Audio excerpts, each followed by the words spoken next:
Hello everyone, this is Dr. Dix coming back at you with another video. Like, share, and subscribe to the channel. So I was just reading about artificial intelligence and can you hide a child's face?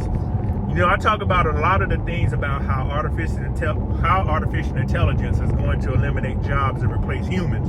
But then we have privacy issues because, you know, with kids and facial recognition, how are you going to hide a child's face from the actual AI and the facial recognition in a camera? The thing is, if there's a family full of people, the system can't recognize, okay, well, that's a kid because, excuse me, the system cannot recognize and determine the age of everyone. So what it's going to do is take a facial image of everyone. Now your kid's face and image is in a database. What I want y'all to realize is this technology, much of it, is going to take the image of your face and hold it in a database.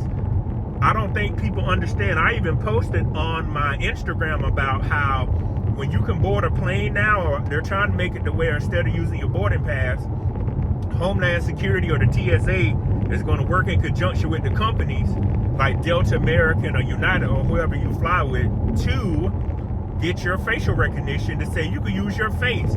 I highly am against that because it's already bad enough to where when they take my passport, when I go through TSA, you know, to get on the plane or whatnot, they actually now take your passport, turn it face down and scan it. It used to be they would take a pin to it to see if it was counterfeit. And in my mind, I'm like, why are you taking an image of my passport? The thing now is the government can track where you're flying to.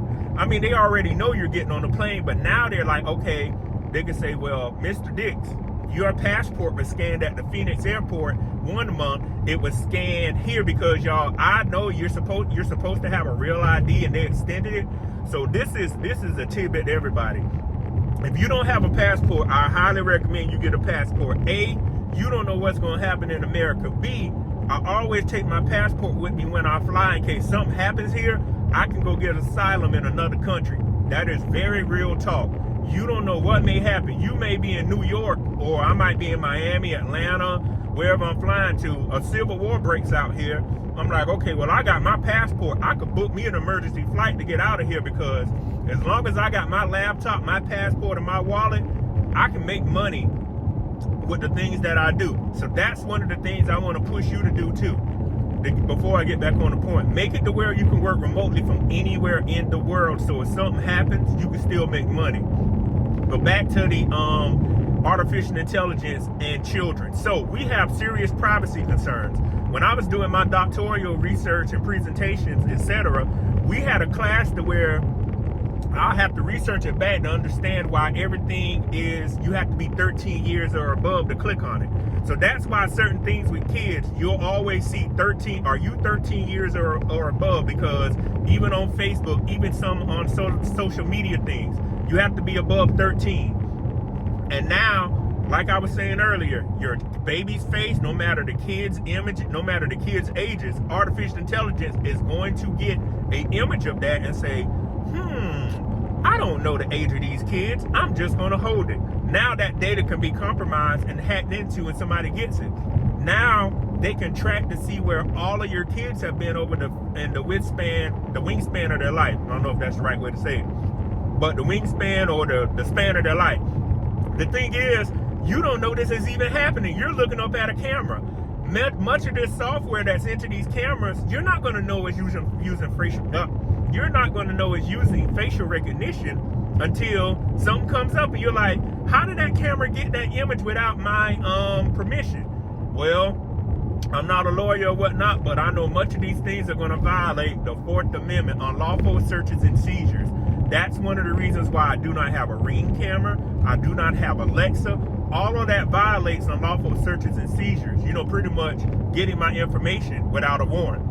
So that's why I don't have any of that stuff in my home. I highly advise you not to have it too, because it's actually, when you accept the terms and agreements of those things, it's written in there, but you just don't know about it, how they can get the data. So be careful on the devices you use. I know some people have to have Ring cameras for the businesses, parents, kids, etc., or Alexas. But always remember, there's somebody listening and there's somebody watching. But also to remember, much of this software, you don't know what's going on with it. I don't know what's going on with a good bit of it sometimes, because they sophisticated and they encoded to where it's doing things that the average person doesn't even know about.